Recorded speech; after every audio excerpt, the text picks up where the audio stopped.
I think of networking as a numbers game where, you go to events, virtual or in person, and you literally just get cards, right? And then maybe follow up, maybe connect on LinkedIn. A connector is someone who builds a deep, meaningful relationship with someone else for the very purpose of building a deep, meaningful relationship, not with, I'm going to get something. Because everyone you meet is a conduit to something, to someone, to something you did not know, to something you did not know about yourself. That's Susan McPherson, serial connector and author of The Lost Art of Connecting. I'm your host, Patrick McGinnis, and this is FOMO Sapiens. When the world's spinning out of control, it can be impossible to know what to do and what to miss out on. That's called FOMO, which is short for fear of missing out. How do I know? Because I coined the term, and I'm the world's first FOMologist. And this is the show where I ask entrepreneurial thinkers, people I call FOMO sapiens, how they live and work with conviction no matter what life throws at them. FOMO. FOMO. Welcome back to FOMO Sapiens. It's so good to be here with you this week. And if you're like me, you are starting to see people in the real world. I mean, never thought it would happen, but here we are. And I got to tell you, it's hard and it's awkward. I have said some stuff that I'm like, what are you talking about, Patrick? Like the next morning, I'm sort of thinking through the day before and I'm sort of like, why did I say that thing to that person? It was just awkward. And so I just want to tell you, and if you've seen, there's been a couple skits on SNL about this. There's people, it's like you're talking about your vaccine for 10 minutes, like, oh, I got Moderna, my arm hurt. That's not interesting. So what I want to do today is help all of us, including myself, figure out how to reestablish normal contact in the real world. And that's why I've got a very special guest here with me today. Her name is Susan McPherson, and she is a serial connector, seasoned communicator, and founder and CEO of McPherson Strategies, a communication consultancy focused on the intersection of brands and social impact with clients like Intel, the Tiffany Foundation, Global Citizen Year, and J.C. Penney. She is also the author of The Lost Art of Connecting, the Gather, Ask, Do method for building meaningful connections. And we're going to talk with her about, she's an expert connector, so she can help us think about how to deeply connect with people, make meaningful connections, and not just rack up the business cards or rack up the old Facebook followers or Instagram connections or whatever it is for you. She also is an expert in communicating, so she can help all of us think about how to manage our, for example, if you have a business and you want to have PR and tell a story, how can we think through doing that more effectively? Because I can tell you something I've learned the hard way, that if you don't have the right message, it is not going to resonate with anyone. Now, I want to move on to our small ask real quick. And the ask for today is save a friend. If you like this episode and you find value in it, which I think you will, share it with somebody you know who is just not doing very well getting back into the real world. Maybe they were a little awkward at the party. Maybe they were the one who said something weird. Send it to them and you will help them out. And it will be great because then they'll also discover the podcast and maybe they'll continue listening and become a FOMO sapiens just like you.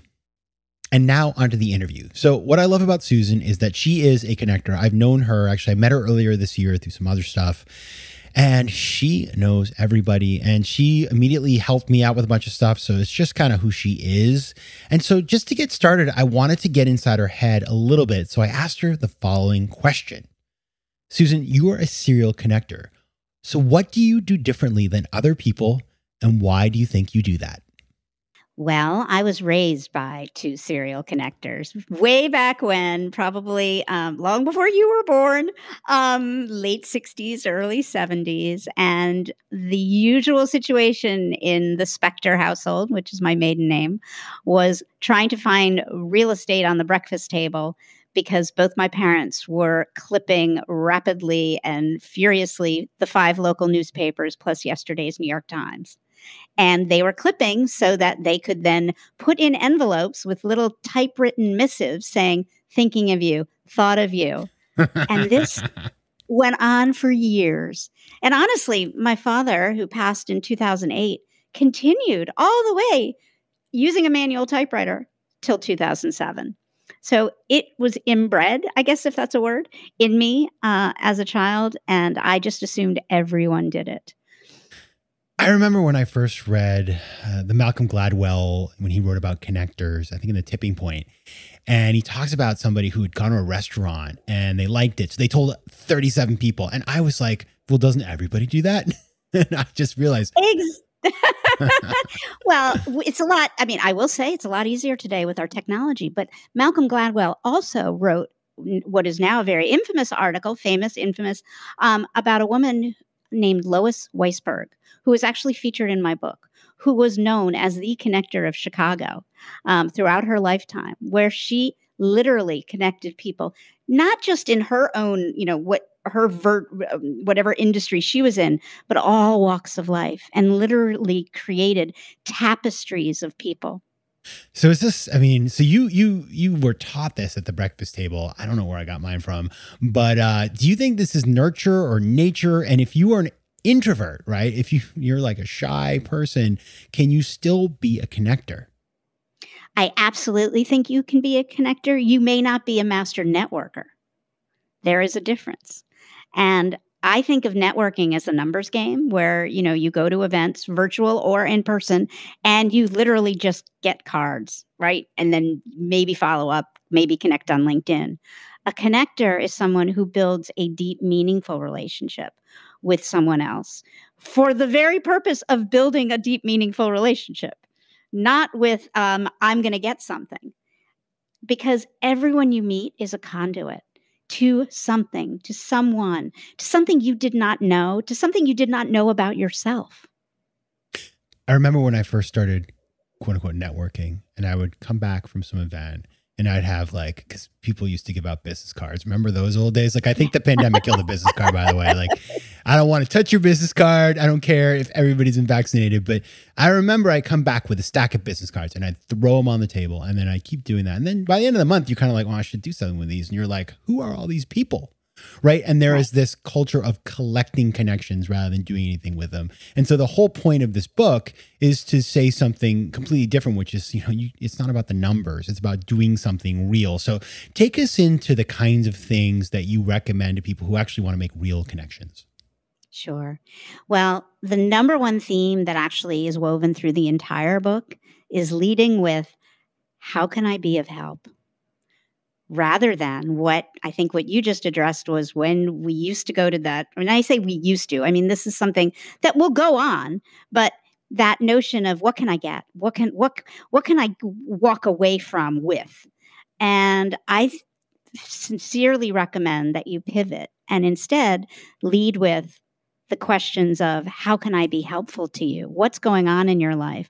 Where are you right now that you feel you could be using a little step up, a little connection, a little introduction? And if so, I might be able to be helpful to you. All right, so let's play this out actually in real time. I'm making this up on the fly, but I just had this idea and I want to play it out. So, because actually you and I have met before, so this is not the first time we met. We were introduced by somebody and I learned about you and I was like, you got to come on FOMO Sapiens, right? So that we already had that in common. But let's just say the year is 2021. It's the late fall, and you and I are at some conference together. And I just kind of saunter up. I'm like, hey, how are you? It's so nice to meet a real person again in a physical space. And we start chatting. How would you then approach the conversation in a way that you can kind of figure out how to do something meaningful to build that meaningful connections? Sure. Well, if it's fall of 2021, I would imagine we are just on the cusp of returning. Okay. So this might be one of the first few outings, so to speak. Mm-hmm. And I think I would probably say to you, Patrick, how was this last year for you? Now, really? And how are you feeling now that it's behind us? All right, I'm going to answer you. Let's do this. Okay. Susan, let me tell you something. This last year was an education. I think I learned, number one, that as an extrovert, I need to be among people. But I also learned that as somebody who has FOMO, that actually having to focus and be at home has been actually a great education. And I become a much more productive person. Is there anything you wish you had done more of over the year that you?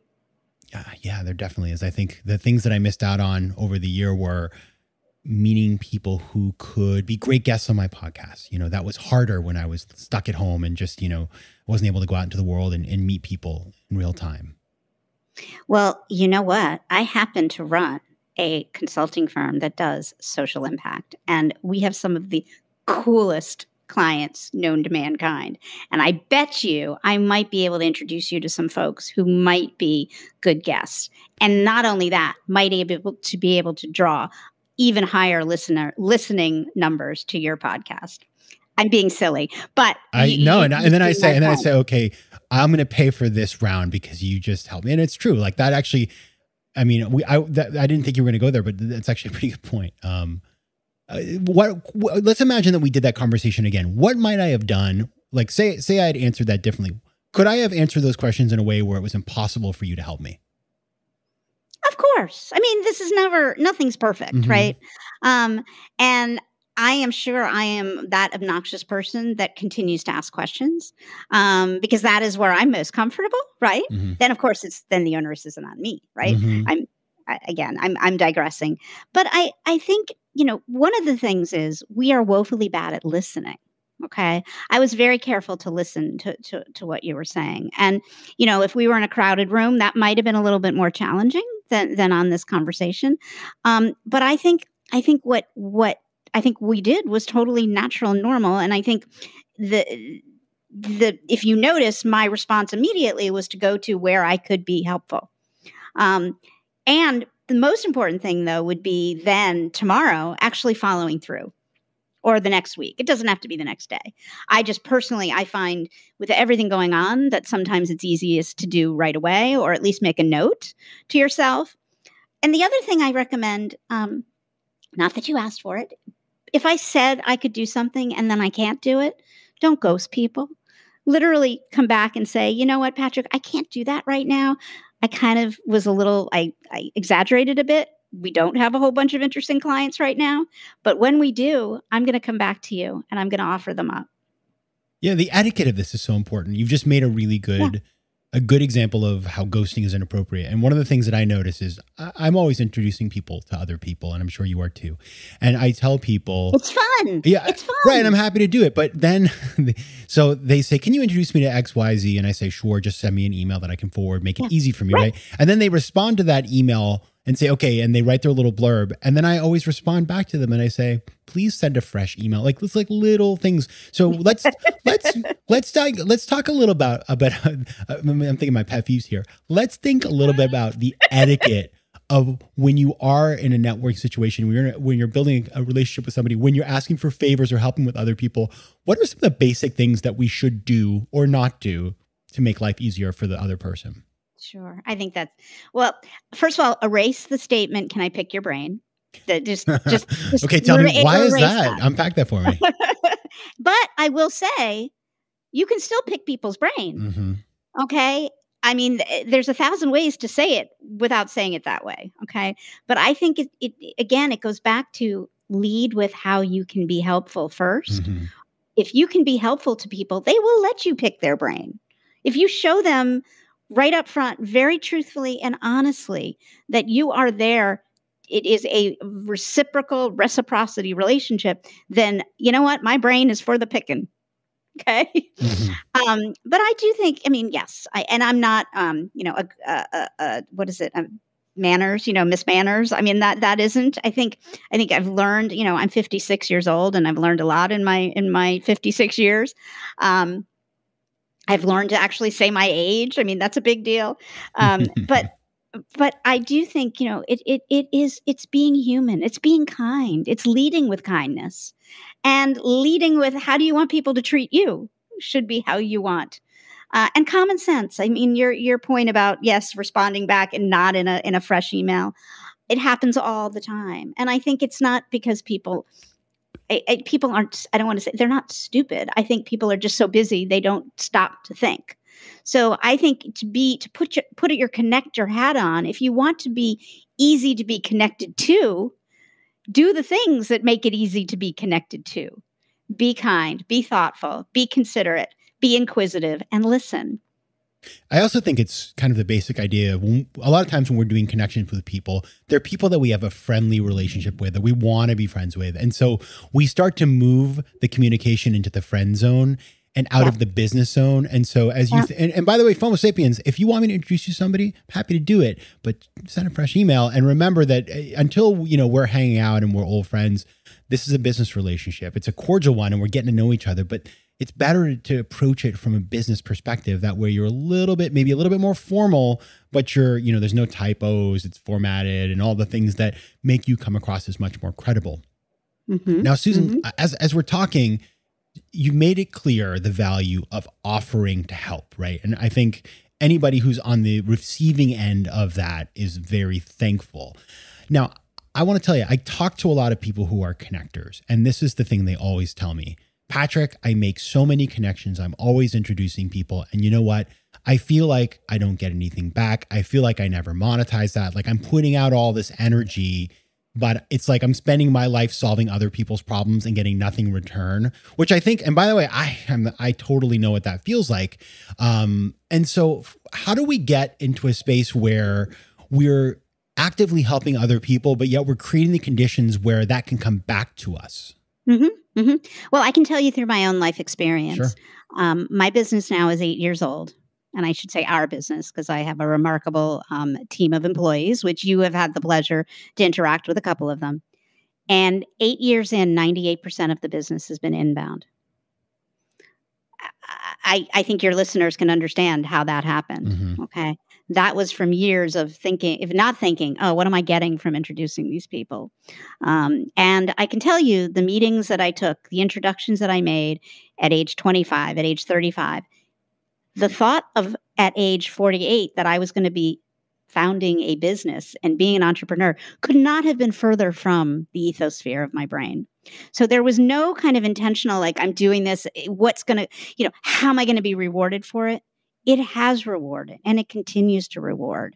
So I would say, yes, sometimes it can be thankless and sometimes it feels like you're only, but I can 100% guarantee with what I can see on paper that old adage, what goes around comes around, is true. There will be times, of course, that people are going to take and not give back. But overall, it will work in your favor. Now, do you ever sit back and try to actually analyze? I mean, this would be quite an undertaking for somebody who knows as many people as you, but almost sit back and think, well, like, here's all the people I've helped in my life or in the last year, and here's all the people who helped me. And is there an overlap? Do you have any sense for that? Because what I found over the years is that it's interesting. Like you have certain people in your life who you're constantly giving to and they give you nothing back. And then you have a lot of other people in your life who you gave a little something and they go way out of the way to help you out. And it's kind of weird. It's like this asymmetric response, right? Have you seen similar things or how do you think about that? Well, actually, through the research in the book, I learned that actually people you would never even met are actually helping you. So sometimes when you help somebody, you may think that person isn't helping, but a connection of that person actually is indirectly helping you. Okay. And I know it's hard to get our brains around that, but the thing is they could have told someone in passing that you were helpful. And then that person who's never met you, Patrick, but actually then, heard your name and then tuned into your podcast and added to your listening audience. Okay. I'm just making this up on the fly, but I mean, that's a perfect example. And in your earlier question, no, I've actually never sat down because I think it's just too grandiose of an experiment. But I will say the exercise of writing the book and going back into my, ancient brain and going back into early stories of my professional life, it did start to crystallize just how many people have been helpful over the years. People that I had forgotten about, people that in some way, through the magics of technology have reappeared. So I think it definitely, and for those of your listeners who read the book, they'll see there are lots of human stories. There's interviews with 30 or so characters who actually share how they have made connecting, and had I known you before, you would have been in the book. Want to be in the next one. You bet. Although I don't think that's happening anytime soon. Now, I'm wondering, did you think about how this differs across cultures or across generations, because, you know, as somebody, as many of my listeners know, I've worked all over the world, and in some places, being really forthcoming with people and saying like, "How can I help you?" would you know, it's like, whoa, who the heck do you think you are? You know, you don't even know me. How do you think this changes as you move into different cultural contexts? Well, the first section of the book is called Gather. Mm-hmm. And there's many facets to Gather, but one of the most important thing is do the self-audit of where you are in your life, physically, generationally, what you want to happen over the next 3 or 4 years, what you want to have happen over the next 3 months, and what is the community that you want to create around you. Mm-hmm. And obviously, much of that will be grounded in where you are in the world or where you plan on going.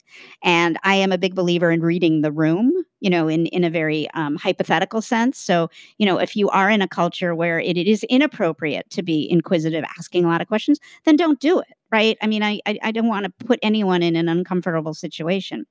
In terms of generational, you know, another part of the Gather, and this has something to do with generation, is to figure out what your secret sauce is. What is your chief differentiating factor? What makes you special? And oftentimes that is the othering of us that makes us special. And when you're young, sometimes you don't want to even have to talk about that, right? Because you want to be like everyone else. But that is the time to actually, even more so, embrace your special secret sauce. And I've talked to a lot of young folks who are like, "Well, wait, I'm 22. What the heck could I ever offer up, as in, you know, how can I help, to somebody who's in their 50s?" And my first word is TikTok. True. It's true. Right? Mm-hmm. I mean, you know, reading Google Maps in a more efficient way, figuring out how to use Squadcast more efficiently. I mean, there's a zillion things, but it takes doing that self-reflection.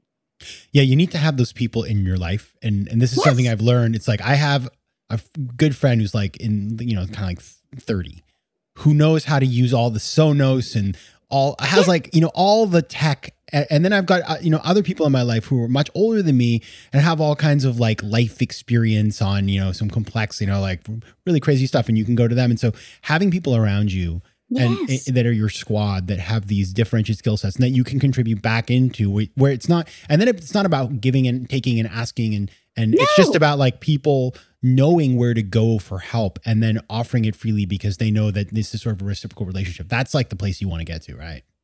That is exactly what this Gather Ask Do is all about. And it's not something you do once. And it's not something that is like linear, like I'm going to do the Gather today and the Ask tomorrow. It's a livelihood, basically.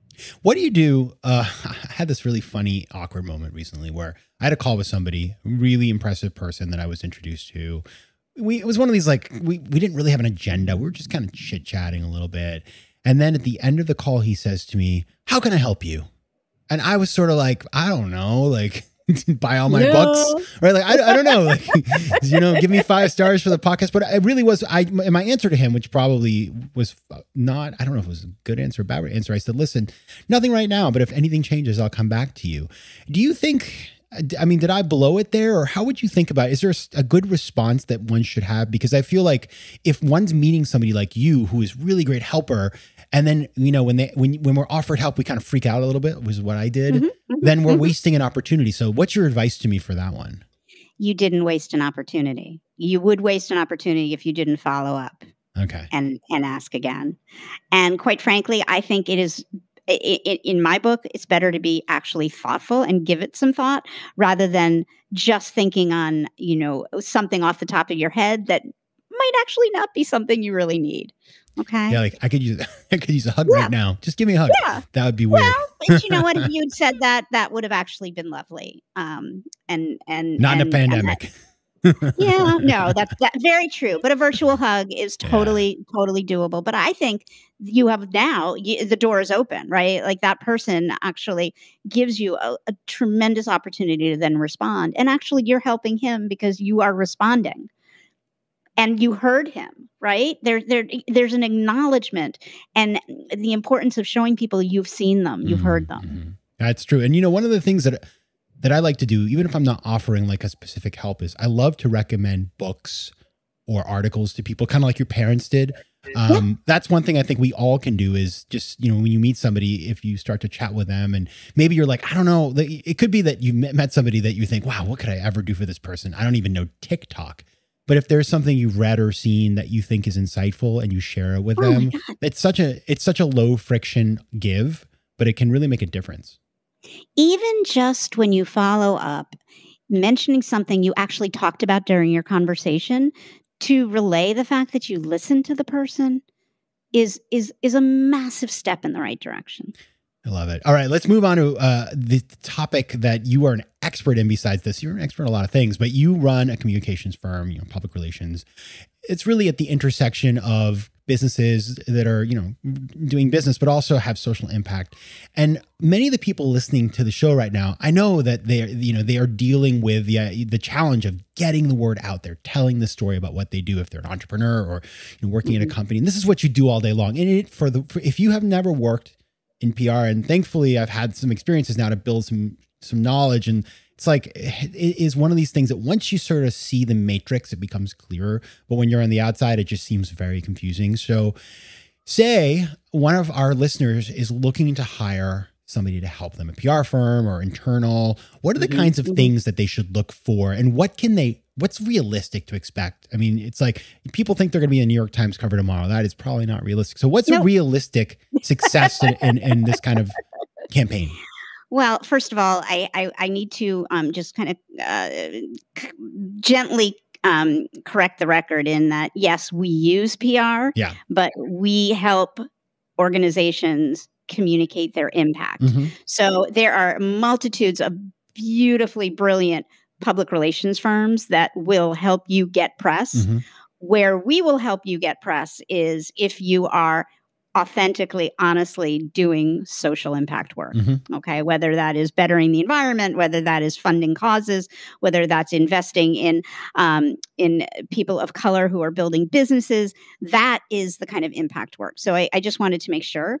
But I would tell your listeners who are looking to get, what a quote unquote press, that the first and most important thing is don't talk about it until you've done it. Have a story. Have something that is already that is it has been done, rather than something you're hoping to do, right? Because you always are going to want proof in the pudding. You're going to want other people, your customers, clients, grantees to be the ones telling your story, and that can only be happening if you've actually made stuff happen. Okay. So that is before even engaging. I do highly, highly, highly recommend, however, whether that you hire internally or use external resources, that being very intentional about your communications is an absolute must-have in the world we're living in. Okay. It's right up there with, having a good CFO and a good lawyer. And when I was growing up, a good plumber. But to me, that is vitally important. But really have that story down. What is it that you are offering? What different? And of course, in my world, what difference are you making in the world? Yeah, I think a lot of times we see these things and we're like, oh, look at them, they're in the paper. Lucky. No, it is communication strategy work. It's figuring out a story. It's knowing the right people. It's crafting it. It is tons of hard work. There are few accidents in the world. Few people just go viral. It is a layered strategy. And once you realize that, first of all, then you're like, oh man, this is going to be tiring, but then you can try to do it. So that's really good advice. The book is The Lost Art of Connecting, the Gather, Ask, Do method for building meaningful business relationships. The website is thelostartofconnecting.com. And the author is Susan McPherson. Susan, thanks so much for being here. Patrick, this was just such a joy. Truly grateful. Thank you. FOMO.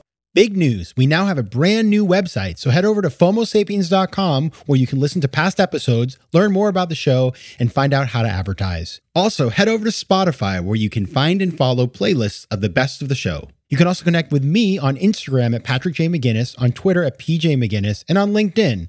I'd love to hear from you, so don't be shy. FOMO Sapiens is recorded in New York City. Theme music is by Mike McGinnis, and editing and post-production is by Josh Elstro. If you like today's show, please be sure to rate it and recommend it to your friends. And as always, you can find me at FOMOSapiens.com and at PatrickMcGinnis.com. To advertise on FOMO Sapiens, reach out to contact@FOMOSapiens.com. FOMO. FOMO.